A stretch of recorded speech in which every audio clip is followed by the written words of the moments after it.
Good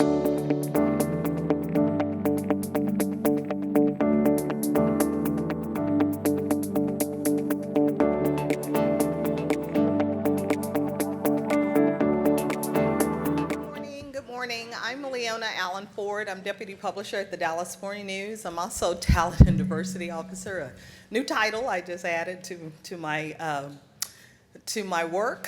I am doing a little bit of journalism, I'm doing a little bit of business, and still having fun. I'm really excited about this panel today because it's rare that we get a fresh look at how we're doing from folks who have not been entrenched in this work that we have been in Texas for the last several decades. So really excited. Sewell Chan's here from the Texas Tribune, Editor-in-Chief. Catrice Hardy is our executive editor at the Morning News, and Corey McLagan is now leading what is the Texas region for KERA, a partnership with lots of the public NPR and KERA. I'm excited to have you all here this morning, and we'll give them a chance to say a few words about how long they've been here and a little bit about their team. So Sewell, take it away. Well, hi, everyone. Glad to be here. I moved to Texas 1 year ago to lead the Texas Tribune's newsroom. Previously, I was a deputy managing editor for digital and then editorial page editor at the Los Angeles Times. And before that, I worked at the New York Times for about 14 years. The team I oversee is a newsroom of about 55 journalists, comprising writers, photojournalists, video and data journalists, and editors, of course. And I'm really happy to be joined here by Ian Mitra, who's on the FOIFT board and is our senior managing editor, as well as by Ross Ramsey, who we'll be hearing from at the luncheon today. And our newsroom is focused really exclusively on government accountability, politics, and public policy. So we're not really kind of a super general interest publication. We don't cover the Cowboys and food and fun stuff like that. But we do try to actually create, we are trying to do more kind of really people-centered journalism that reports on how ordinary Texans are affected by the state policies coming out of Texas. We're also a little bit unusual in that we're really not, we're not a kind of metro paper, right? Where we have journalists now, more journalists outside of Austin than ever before. Not only journalists based in Dallas, Houston, San Antonio, and El Paso, but also now regional journalists based in Lubbock, covering the South Plains and the Panhandle, and then also in Lufkin to cover East Texas. So one of the great joys of my job, Leona, has actually been the chance to, explore outside of Austin and go to the diverse communities and regions of the state. That's awesome. Thank you, Sewell. Catrice. Thank you guys for having me. I'm really excited about our conversation today and getting to know some of you. So I've been here a little bit over a year in Dallas. As she mentioned, I'm the editor of the Dallas Morning News. Before joining the DMN, I was the editor of the Indy Star. And then before that, I was executive editor of the Greenville News in beautiful Greenville, South Carolina. And then I started my career and spent 20 years at the Virginian Pilot, where I left as managing editor. So what we do at the DMN, as many of you know, is our focus really is North Texas. And so I have about 180 journalists who, in many different capacities, are trying to really help us connect better with our audiences. And so those key topics like education, which is the first panel we had today, are really important. We have a 5-person education lab that's funded with community support so that we can really focus on these key issues. And I do also love our food and our Cowboys coverage as well. So, but happy about being here today. Corey. Hi, good morning. I'm glad to be here. So I am the statewide managing editor of the Texas Newsroom, which is the collaboration among NPR and all the public radio stations in Texas. And I'm based in Austin. And I am not fresh and new to Texas. I'm new-ish to my job. I've been in public radio for a little over a year now. But I am a native Austinite. I was born here, and I've been covering Texas as a journalist, as a reporter or editor for about 20 years, most recently at the Texas Tribune for about 8 years, and I also worked for the Austin American-Statesman, covering the Capitol. For Reuters, the wire service, I was in charge of national news in Texas and 4 other states, and I started my career at the El Paso Times as an education reporter. So at the Texas Newsroom, what we do is we really try to get all the public radio stations to collaborate. Instead of being a bunch of siloed newsrooms, we can think of ourselves as one newsroom with more than 100 journalists. And so when it comes to covering the legislature or elections or big breaking stories, we can all work together and pool our resources. And then when big news happens in Texas, that's national news, which happens about every other day, right? We can get the voices of the reporters in Texas to the national audience through NPR. So that's what I do. Awesome. So you're all Texans now. Yes. Everybody's a Texan. In Texas, when I started my career some decades ago, won't say how many, Texas for 40 years it was leading the nation in transparency. The Texas Open Meetings Act, the Public Information Act was strong. You used to be able to go to any entity, go to the, City Hall, ask for a record, and get it. That seemed to change, and Corey, you know this, around about 2015 with the Boeing ruling, the Greater Houston ruling. Most of those things, if you're not familiar with those or haven't heard about those, had to do with rulings that made certain financial records off limits, citing competitive disadvantage if the public was able to get those. So 2020 saw some corrections of those bills, but it seems like there's been a pause since then. It is really, really tough now. It seems like the standard now is to fight to give you records rather than to just give them to you. So what we'd like to do today is have a really good conversation about what we're doing, what your impressions are based on compared to where you've been, as well as tips on how we can get better. So I just want to start with each of you.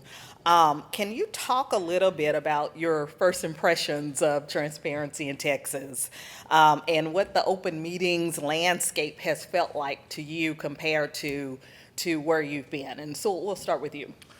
Sure. I want to start with the premise, with the caveat that I'm, of course, not a First Amendment expert. Though I've been trying to quickly catch up with the legal landscape, working with our I'm not a legal expert. I hope I practice First Amendment rights every day, of course, just to be clear. And I want to start with another caveat that I don't think, access to information anywhere in the U.S. is as good as it needs to be right now. Mm-hmm. I think a lot of the kind of post-Watergate architecture, which I think in Texas was enhanced after a series of legislative scandals in this state in the early 70s. I think a lot of that architecture probably needs a little bit of upgrading and a little bit of kind of renewal of commitment. Unfortunately, my initial impressions of Texas public records access in particular have not been very positive. I want to just quote from actually a lawsuit that we're involved in against the Department of Public Safety of this state. The preamble to the Texas Public Information Act states, "The people in delegating authority do not give their public servants the right to decide what is good for the public to know, what is good for the people to know, and what is not good for them to know." Mm-hmm. End quote. And I feel that in this state, it is actually kind of seemingly almost the opposite of that. Mm-hmm. We after the Uvalde tragedy on May 24th, have been very much desirous of getting records from all sorts of records, of course, right? From body cam footage to audio, 911 calls, transcripts from various public safety agencies, and along with a number of national news organizations and organizations here in Texas, including Hearst, which controls the Houston and San Antonio papers. We've actually filed lawsuits against both the Texas Department of Public Safety and City of Uvalde and the Uvalde Police Department over the records that have been denied to us. And part of the frustration, I think, is that clearly the law allows exemptions for matters that would imperil a criminal investigation. So how does that compare to, you've been at many stops, you've been at the Times, came from LA. How is Texas landscape? You said it's not very positive. I think the room would agree. But how do we compare? How does the state compare to some other stops you've had? Well, in general, I feel that states that are under one-party control are sometimes a little bit less responsive. And to be clear, I'm also including California in that category. I think that, competition is healthy. I think the combination of kind of gerrymandering and kind of one-party control for stretching more than 20 years now, sometimes, may contribute to the lack of responsiveness.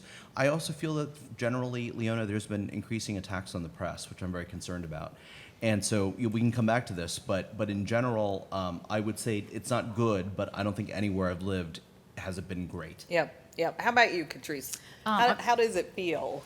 So, and there may be, I would say overwhelmingly, I feel as if it's worse than some of the places I've been. Virginia, now that I look back, had, for instance, the searchable database information, the fact that you can't, our public entities aren't required to give us information that we can actually search and sort and actually be able to analyze in an efficient way is just ridiculous. So you're getting PDFs. I mean, the information is useless. And this is Texas. Like, we should really be leading in this area.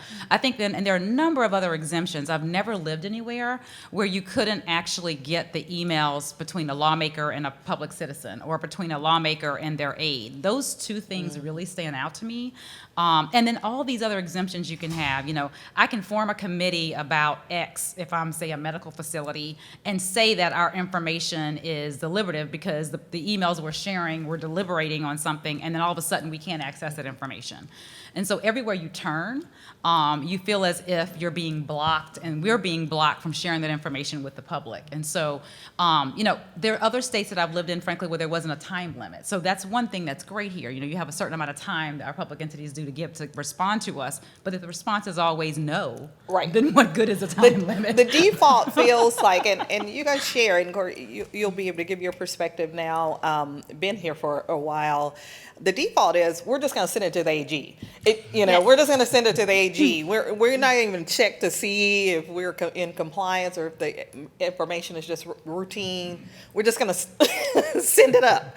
So talk a little bit about just strategies you've been in this, what the laws are, you've used in your new role. Yeah, I mean, I think that's exactly right.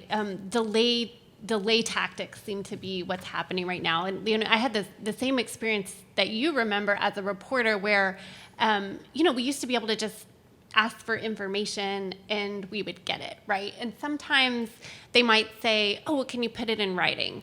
Okay, and then I jot it in my reporter's notebook and tear off the page and hand it to them. And then they would give me the information, like sometimes right then, like within the hour, or maybe that same day. And now definitely, I agree with you, the default is just, we're going to fight this. And so they're going to send it to the AG for anything, like even if it's just obviously a public record. And then they're going to cite every single possible exemption, even the ones that are not relevant at all. They're just gonna make you jump through all these hoops, and of course that has the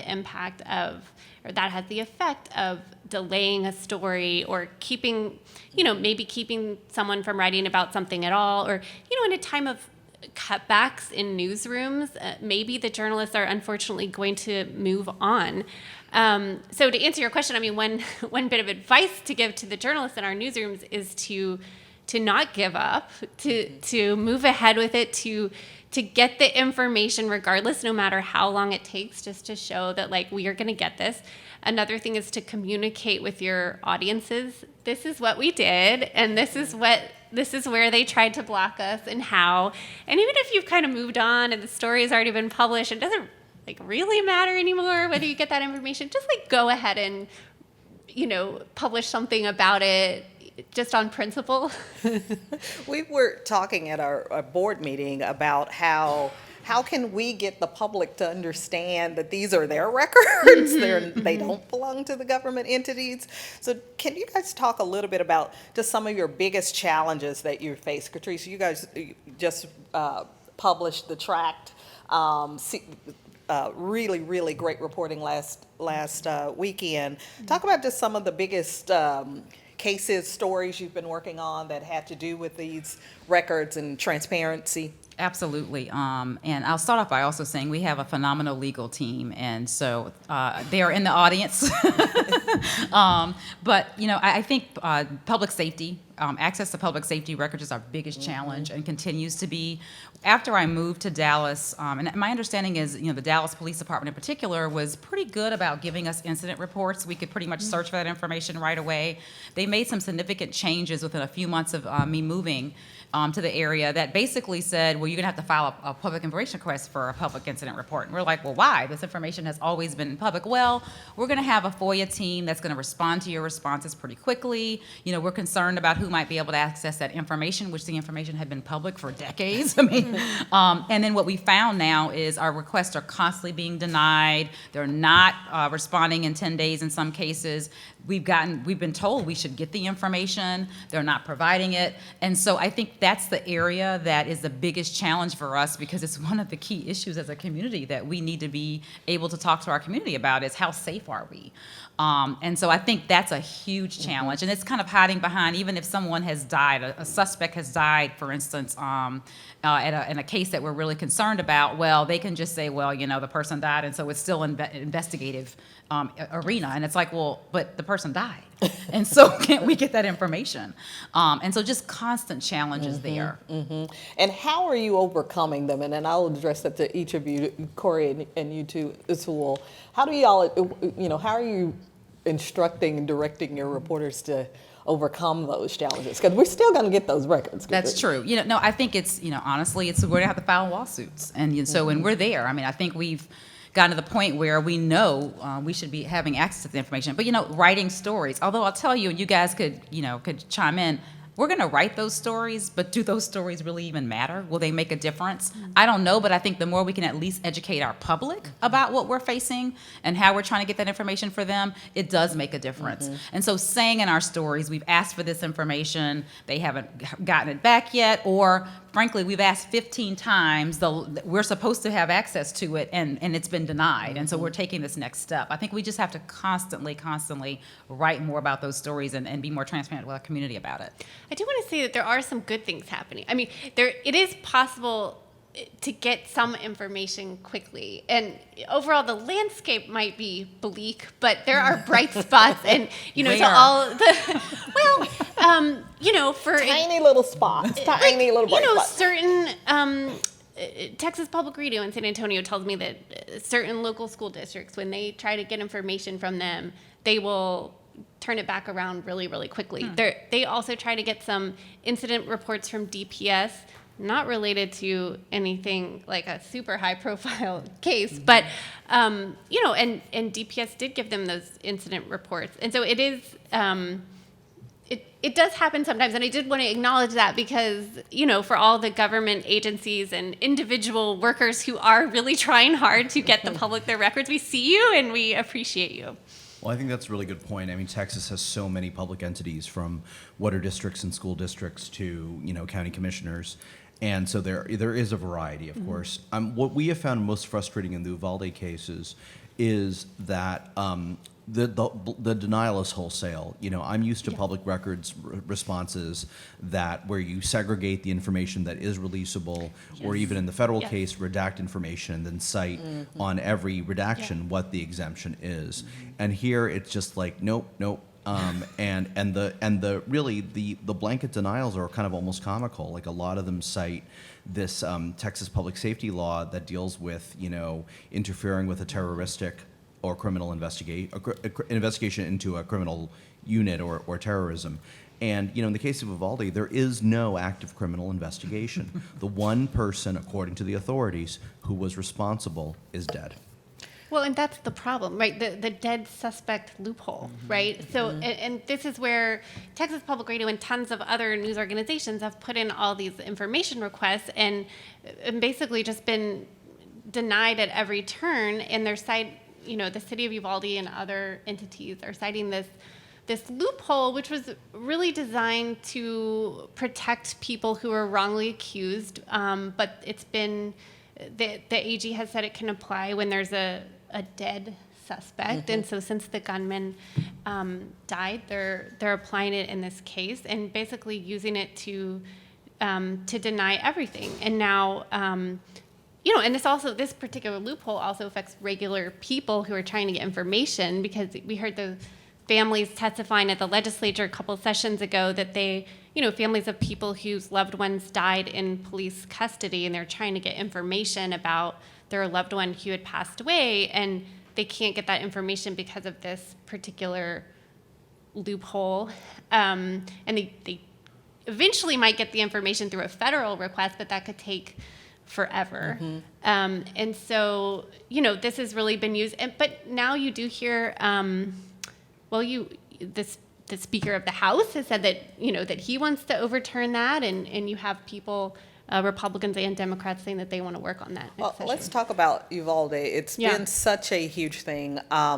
We have people in our building who grew up in Uvalde. They are still they feel like they can't move on. They're so angry about not having enough information that they can't even get to the grieving part of it, because they don't have enough information to know what exactly happened there. What's been some of your team's tactics to get, so you mentioned a lawsuit. How is that going?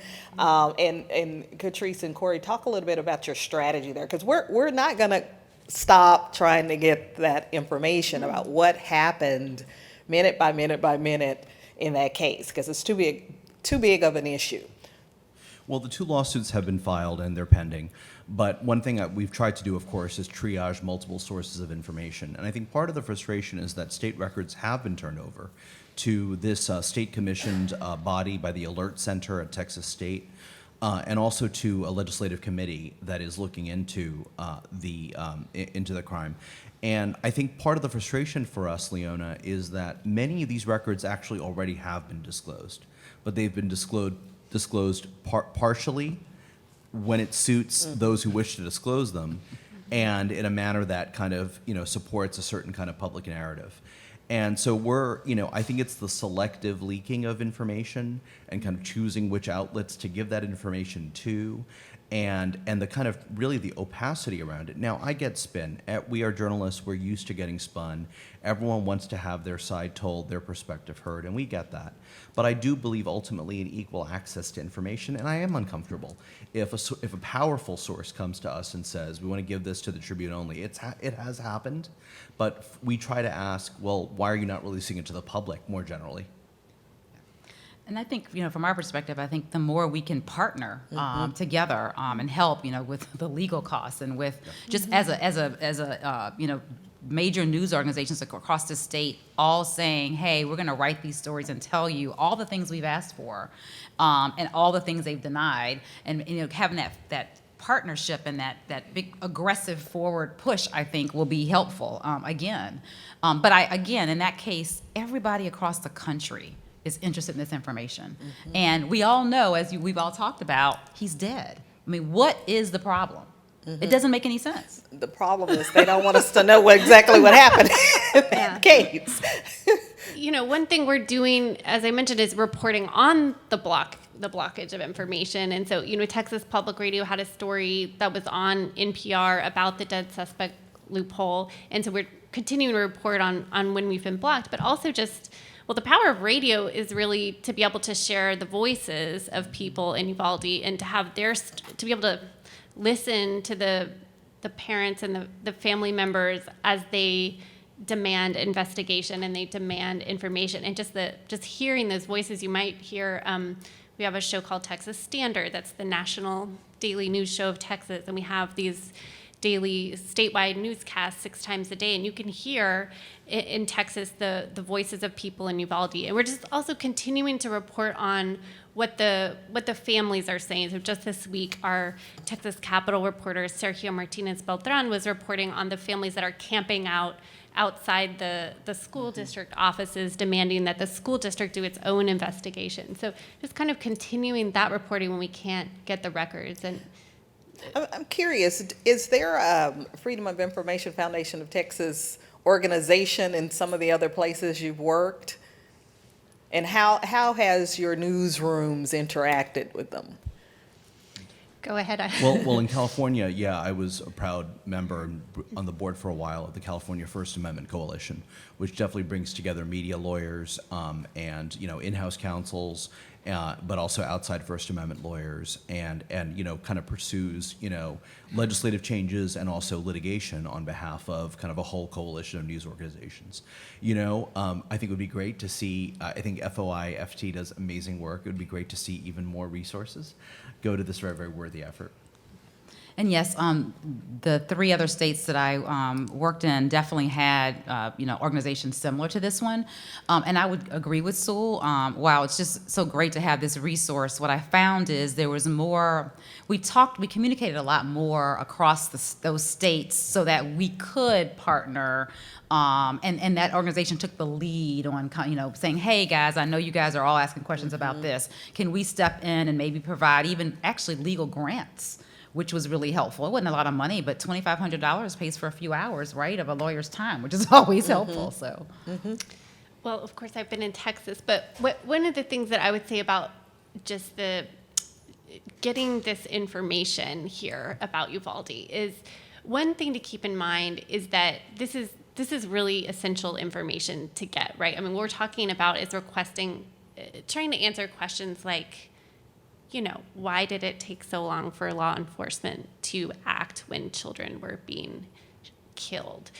Really important things to answer. And at the same time, we as journalists also need to think about, our impact in the community as we do the journalism. Public records we can request from afar, but being in the community, of course, can be overwhelming for the community. And so, one of the things the journalists at Texas Public Radio have done is make sure that, when they did stories on back to school and so forth, just really connecting with particular families and getting their permission and to accompany them, or actually Texas Public Radio decided to not go, I believe, on the first day of school, to report from afar, to not be another journalist in that community, but anytime they are reporting, to just to be very, very respectful. But the reporting is important.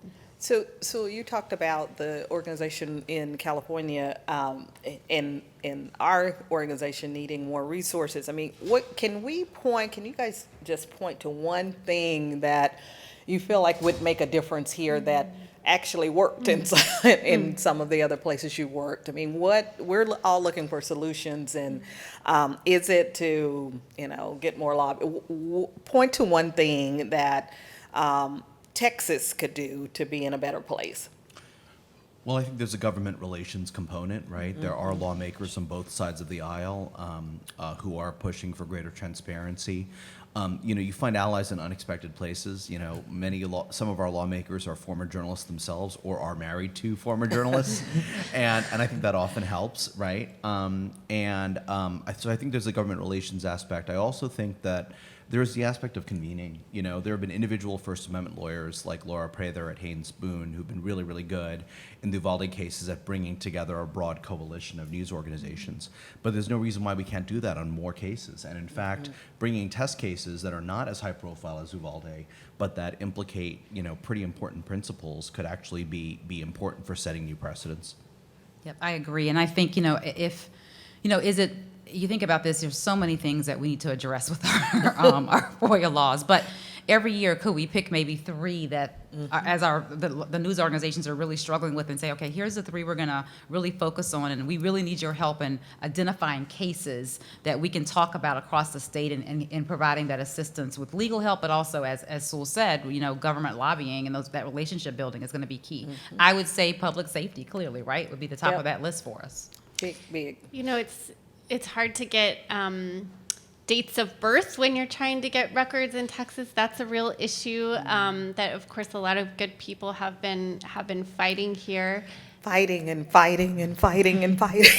Yeah, I mean, that's really important. You don't want to report on the wrong person, right? And then you mentioned some of those cases from 2015, the contracting and so forth. There's also the that Supreme Court ruling, Texas Supreme Court ruling in 2011 about basically saying that Governor Perry's details about his security entourage, the travel for his security entourage could be kept secret because that was going to be a security threat for him, even though the travel had happened in the past. And there's just things like that that just keep blocking. There was been a little bit of follow up on that since then with the legislature, but still with the former Attorney General, now Governor, kind of making sure that information did stay secret. There's plenty of things to be addressed, and I think y'all said it correctly that it is a bipartisan issue, and that's so interesting because how many bipartisan issues are there really at the Texas legislature? And so the opportunity to really pull people together from both sides to make change. So to ask, how are you familiarizing yourselves and your staffers with what is a myriad of laws? They are all over the place. There are all these amendments to them. How are you educating your teams, yourself around, hey, here's what's open and here's what's not?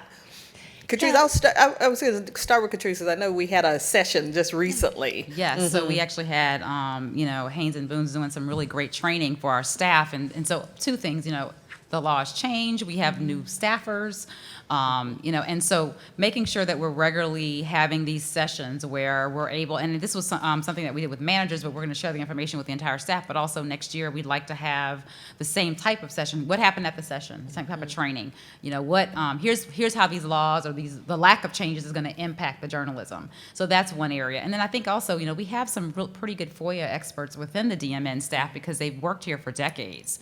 And so we try to have brown bags from time to time about the different laws and how you might be able to navigate that. Tips for each other on, hey, if you're asking for this, try this method because that worked in that county. And so that's some of the things that we're doing. Mm-hmm. So the Texas Newsroom has a series of statewide virtual workshops that we hold on all kinds of topics, from audio editing to how to find court records in Texas. And we also had our panelists from this morning. Tom Leatherbury was speaking to our journalists earlier this year about media law. And so we just have those on an ongoing basis, and we kind of tap into the expertise that our reporters have. So the reporter leading the one about court records was actually a reporter at Marfa Public Radio. And so because these are, and then we get experts from NPR as well. And so because these are all virtual, whether you're a reporter in Dallas or you are a reporter in Lubbock, you can tune into these workshops. Yep, really good stuff. And how are you creating the thirst for, you've got to have a consistent thirst for accountability, a consistent thirst for growing after records, routinely going after records. We do have a lot of young journalists in the state. We have some really great veterans as well. But how are you trying to build that in your teams? Well, I always try to foster the idea that every beat reporter is an investigative reporter. Now, we do have an investigative team with ProPublica that we're very proud of that does pursue longer-term investigative projects. But by no means should that team be the only one putting in these public records requests. Mm-hmm. And so we're trying to cultivate kind of a mindset of accountability with everyone, that everybody is an accountability reporter, everybody is an enterprise reporter, mm-hmm. and that you're not just, to cover a beat successfully at the Tribune, you're not just covering the news developments, but you're all, you also have to analyze and interpret what's happening, and you also need to be doing original enterprise, and that's really crucial for every position. We have a great editor in San Antonio, Dan Katz, and he tells his newsroom that he basically just keeps a tab open on his computer at all times with a public records request template. And the agencies have templates now that you can use. Not that you have to have that, but it's very convenient. So he just keeps one of those templates open, and he'll just fire off requests when it hits him. And he says people too often will think, oh, it has to be some big, huge investigative project, or you have to be working on some big, in-depth thing to do records requests. And he's like, no, you should just be, anytime you think of something, oh, I need to find out that information, then you just send it on and just kind of make it a habit of your daily reporting. And I would say the same for us at the DMN. It's, we've created some different teams, and so now we have actually true public safety team that's separate from the breaking team that covers crime. And so the whole idea, the mission behind the team is accountability journalism. You know, how safe are we? What issues do we have? And that starts with accountability journalism. That's at the core. And yes, you know, we have an investigative team as well, but if you're a government reporter in Dallas, I mean, what are you writing about? You're writing about with the lens of what can I tell the public that they don't know, that they need to know, so that they have better understanding of if these policies are being handled correct, if the taxpayer dollars are being spent properly. And so I think that is at the crux of what we do. And we talk a lot about being aggressive as one of our the kind of those key words that, and kind of characteristics that we want in the newsroom. And I think accountability is the core of that. I mean, Tom in our first session talked a little bit about just beating his head against the wall for years and decades. Why does this still matter? I mean, we are constantly, particularly for our organization, it's the core of what we do. Why is this still important? Why do we need to keep the fight going? It's so important. I mean, it's everything from how are your taxpayer dollars being spent, which you have a right to know, to what happened to my loved one if they died in police custody, to what were the police officers doing when my child was in a school with a shooter for all this time. I mean, these are like really key, essential things that the public in Texas has a right to know. Yeah, and I would just say that it's as simple as with elections coming up, and as important as who is this person who wants to actually represent me? You know, who gave them money? What do they do for a living? Did they actually graduate from X place? I mean, how many? Do they actually even live in my city? I mean, so it is critically important, I think, when we think about the role we play for the community. You know, I would connect open records laws and freedom of information laws to the broader, you know, crisis right now that's going on in our democracy. You know, there has been a profound erosion of trust in institutions, in leaders, and now increasingly within our society in each other. Now, there are many causes of that erosion. They certainly do not go entirely with one party or one region or one faction, but and the causes include inequality, et cetera. But I think that we all need to do our part to try to stop the collapse in trust from happening. And that includes, by the way, trust in mass media. I'm very disturbed by Pew and other research findings showing that trust in media is declining. Now, I personally believe that we have to be accountable for things in media that may have contributed to that mistrust. But we also have a lot of bad actors out there who, you know, attack the media as a mass without really, you know, specifying what they even mean by the media. I think what Catrice does is extremely different from what, you know, One America News does, if it's even news. You know, and I think that erosion of trust, you know, Garrett Graff recently spoke at our Texas Tribune Festival this past weekend and talked about how Watergate, even though we associate it with mistrust, Watergate was actually ultimately about the system working. It was about investigative commissions and legislative committees and independent counsels and the press doing their jobs. And I guess I wonder if today, if a scandal of equal magnitude occurred, would we be able to cover it adequately? Would we have the attention span to focus on it? And would we be able to have the resources and the records to be able to document it? Let's talk about some tips now. You know, lots of organizations don't have lawyers. They could spend thousands of dollars on to get records.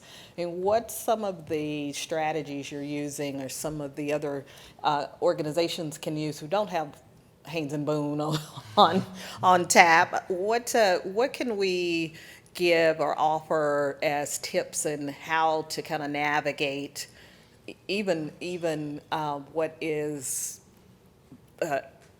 deliberate attempts to keep information away? Any tips that have worked?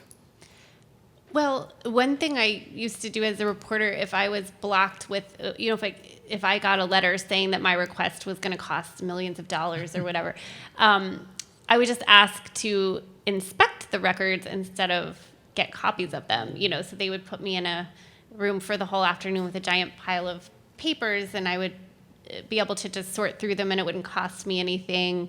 And then I could see which are the ones that I actually want. So, because I think some people get blocked and if they see a high price tag and they might just kind of quit there. And so there's ways around it, or can we refile the request and tailor it a little more and see if there's a way we can narrow it and just ask for the information that we do need.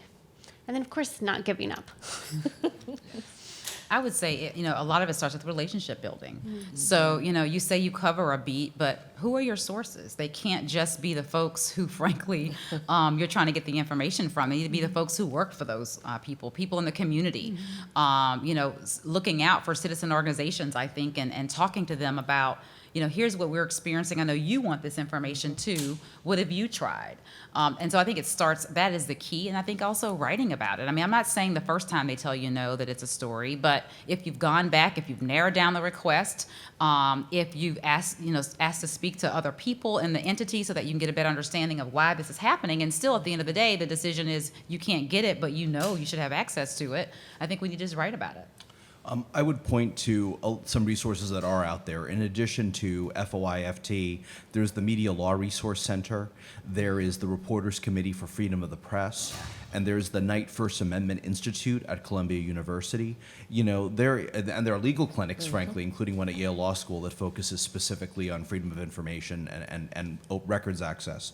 So I think there is an emerging kind of body of kind of legal support for not only small nonprofit newsrooms. We don't have an in-house counsel, but also for independent journalists, because there are more and more journalists who are not affiliated with a news organization but are doing important accountability journalism. IRE has a lot of resources that's state by state, so I'd point to those. And internally, I would say the most important thing to do is really keep clear tracking. I mean, we have a research editor who basically is the master of all our public information records requests, and has numerous spreadsheets and Airtables, and she's tracking like every stage of the process for every one of these requests, and it's enormously helpful. Awesome. And I think one more thing I would add, and both of y'all have touched on this, is the idea of collaboration, right? And so for us, that we collaborate every day with NPR, and so we can tap the resources in terms of like in the aftermath of Uvalde, which records have they requested, which records has the San Antonio station requested. Let's not overlap. Let's pool our resources, and with the Texas Tribune and ProPublica, but just collaboration is the way forward these days in journalism, and we can really leverage our partnerships. Really good tip. So wanted to open it up for questions. Her question was about related to the cost and the time the entities say they have to, the cost is associated with the hours they have to put in to get the records, and ideas to alleviate those roadblocks. Okay, one difference I've noticed is in Virginia, for example, you were able to kind of say, okay, so who is the person? How much do they make an hour? What is their expertise and job title? And you'd find, well, they were going to have a lawyer pull the records when it really could have been a clerk. And so then you could say, okay, can a clerk pull these records? And I've looked online, your clerks make this amount of money. Why do you need a lawyer? And so you were able to kind of go back and forth and negotiate who really should be pulling those records. And I've noticed here, it's just, we need somebody who can help us redact them. And you and I both know it doesn't take somebody who's got 15 degrees to figure out what to redact. And so I think having, again, going back to some sources, maybe there's a council member who you have a good relationship with, who you can talk to and say, hey, this is what I'm facing, and this is what this is going to cost. And I don't really want to write that all of you deny this because or trying to charge us this much money to give this information to the community. And so I think, again, who else can you have an ally, form an ally relationship with, so that you can maybe help to whittle those costs down. That's one key way, because right now I don't think the law allows us to keep going back and forth, although I would try. I would try that. Well, and you keep mentioning relationships, and I do think that's really key. And I don't think this will necessarily help you with this particular situation that's already in progress, but maybe backing up a little, just forming those relationships and getting to know the people at the agencies you cover, so when it does come time for a request or something that's a little complicated or maybe even controversial, that you can negotiate with them and have someone that you can talk to and can advise you on how to phrase that request or how to narrow that request. I pointed to the Media Law Resource Center. the Reporters Committee for Freedom of the Press, and the Knight First Amendment Institute at Columbia University. I will also say, all of you know about the hotline for FOIFT for sure, but these folks are very receptive to help. You talk about partnerships, you got an issue, Catrice is too busy, she may send it to her investigative editor. I mean, people are willing to help try to get roadblocks knocked out of the way, because people have tried some things with particular agencies that work. So that whole networking and relationship works in the industry as well. Her question was about whether there are lessons learned in how Uvalde compared to other recent tragedies we've had, and the speed with which we've gotten those records. I would just blanket say Uvalde has been harder, much, much harder and much, much slower. But she asked if you guys had some thoughts about that. Well, that's great. You did the internship. It sounds like a wonderful experience. And I would say it wouldn't be just what the journalists did or didn't do, because it has to do with how the government entities responded. And I think a really interesting comparison was a shooting in Parkland, because those students were teenagers and could really speak out and advocate in a way that the elementary school students in Uvalde could not. And of Very course, true. the parents have in Uvalde. But that was just one stark difference between those two. Well, of course, this was the second deadliest school shooting at an elementary school in U.S. history, and I think the comparisons to the deadliest, which was the Sandy Hook Elementary School shooting in Newtown, Connecticut, in 2012, are kind of instructive. There's a really good book actually about the Sandy Hook parents. Obviously, some of them are suing Alex Jones now for misinformation. But I think one thing that's really remarkable in Uvalde is, the demographics are really different, right? Sandy Hook occurred in a kind of affluent, upper middle class kind of New England community with parents who had a lot of resources and sophistication, and they were able to form, organized groups and testify before Congress, et cetera.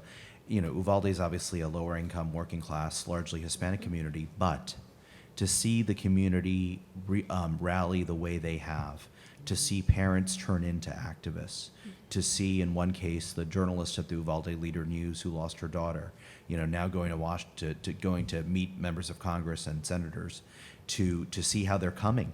They've not only come to the state capitol, but they're coming to this Friday's gubernatorial debate in Edinburgh in the Valley. I think that just shows, to me, the courage of these folks who may not have as many resources, but certainly are very much equal in their level of passion and commitment and caring. Really good point, Sewell. Her question is around the volume of requests that are coming in and whether that's having an impact on how the entities are responding. I do. I mean, it's just impressionistic, but Oppo researchers, political campaigns, outside political interests, lobbyists, there are a lot of people who are making use of these laws. And again, the laws should be open to all. But I agree that the concern you raised, Joyce, about the weaponization of public information laws is something that, is happening. And the kind of press, I would argue, is kind of a collateral damage in that. Yep, and I would say this, though. I mean, my experience mostly has been we've been asked to file the request. We just want to get the information. And so, if you call, Corey talked about this, if you call and say, hey, this is what I'm looking for, and the first response is we need to make a request. So we're personally also being forced to file more. Earlier in my career, I didn't have to file nearly as many you just requests. went and asked. Yes. Yeah, and you got it.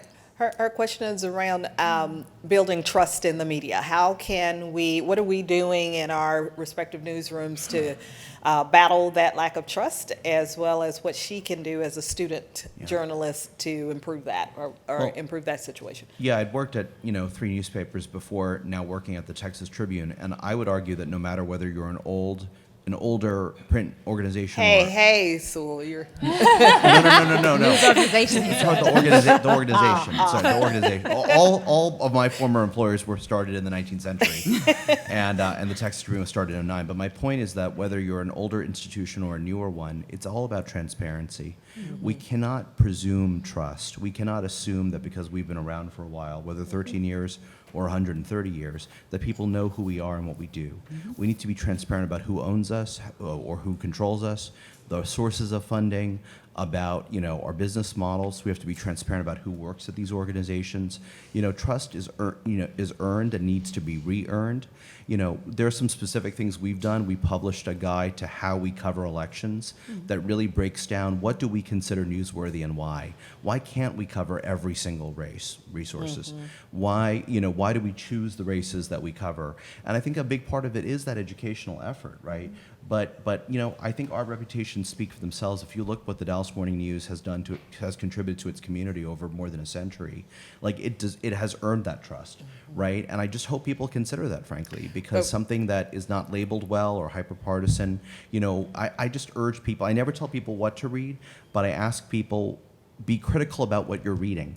Find out who is behind this. What are their methods? What are their ethics and conflicts of interest policies? Do they publish corrections regularly? Because I think this is a big, big, big issue. And the organizations that meet all those criteria, like the ones on this stage, deserve more trust than those who don't. And I would say as a student, you can apply transparency in your own work as well. Have a website, state who you are, where you went to school, what internships you've had, what kind of work you've done. We all have to represent ourselves as institutions, but also ourselves as individuals.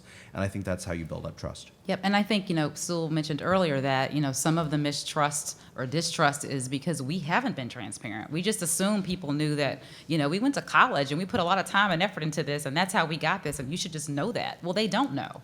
And so, again, how did we get the information? Why is this story important? I've been toying with even that on some stories. Like, why did we write this? People want to know that. In a 6 weeks evolution process, I've been writing a weekly newsletter to our subscribers, and I'm trying to really go behind the scenes on this is who this team is. This is who the people who work here are, and this is why they did this story, or this is something about our mission. Let me peel the layers back and tell you more about it. And so all these things. There's no silver bullet, but the more we can be just as transparent as we're asking our entities to be with us, we have to be with the public. Well, shout out to Texas State for the participation today. Yes.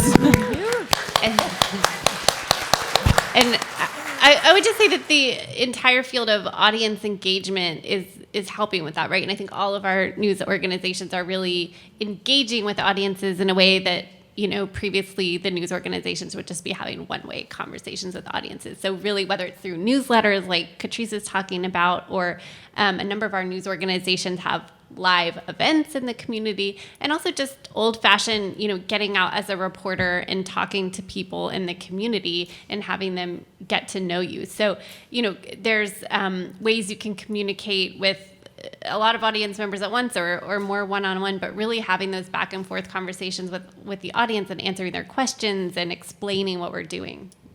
Well, we're standing between you and lunch, so I will thank our esteemed panel.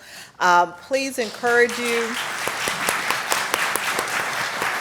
Also encourage you to please reach out to folks if you're having issues. We gave a lot of good organizations and some trailheads on how to learn more, but everybody's here to help. So thank you guys. Thank you very much. Thank you, Leona.